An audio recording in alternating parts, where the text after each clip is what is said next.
we knew that, so back in when I saw my first AIDS patient, I guess 1982, we knew that it caused AIDS from, when we first started, and almost everyone would die by year 12. And that over time, almost every person who was infected would die of AIDS. Almost. But we knew that this was a disease that would kill you if you got it. And then starting around 1986 to 1987, we developed the first series of drugs that could treat it. And then around 1995, 1996, we started the widespread use of these drugs that we call highly active therapy, and that managed to suppress the virus to undetectable. When I first started some patients on these medicines, I had people on 20 pills a day. Very hard to take 20 pills a day on time. Now we have one pill once a day. And so it's much easier, and acceptance is much better, and it's very much easier to suppress the virus. And that's how they've made progress, how much progress has been made. 제가 에이즈 환자라고 치고요. 이렇게 앉아있는 거 안전해요? 제가 말하다가 막 침이 날아가고 그럴 텐데. Absolutely.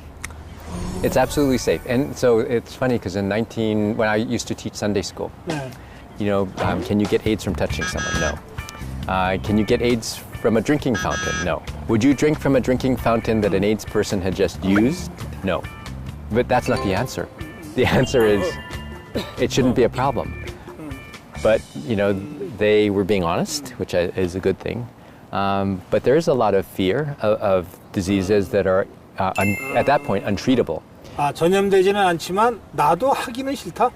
Correct. And they knew how it was spread, but they didn't want to use something like a water fountain that someone had just used. And so, but that's a normal reaction, I think. But also, AIDS is now considered a chronic disease. 그러니까 불치병, 난치병이 아니고 만성질환이 됐습니까?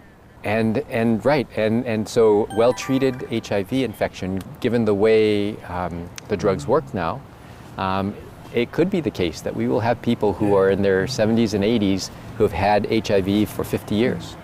And we hope that's the case. And then I think the bigger hope is that we'll find some way to eliminate the virus from their body, to cure AIDS. And that would be a tremendous step. 지난번 메르스 때도 그랬는데요. 이 전염병보다 더 무서운 게 공포의 전염이라. 또 에이즈 때도 그랬어요. 에이즈보다 더 고통스러운 게 사회적 편견입니다. Yes, that's true. And I think it may have to do with lifestyles. People, society disapprove of certain behaviors that are associated with AIDS. Commercial sex work, men who have sex with men, drug users. Society doesn't approve of them or their behaviors. And I think that's why the United Nations AIDS program has as one of its goals zero stigma. Because it's still a stigmatizing disease. And we just have to, as medical people or as public health officials, reassure, provide science. I mean, the same way that Korean doctors did during the MERS crisis. But I think, on the medical side, we have a feeling that people who are in need of treatment deserve treatment.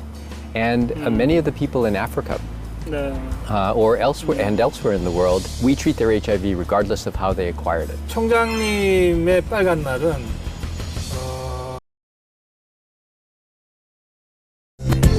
TVN, TV10 즐거움의 시작 TVN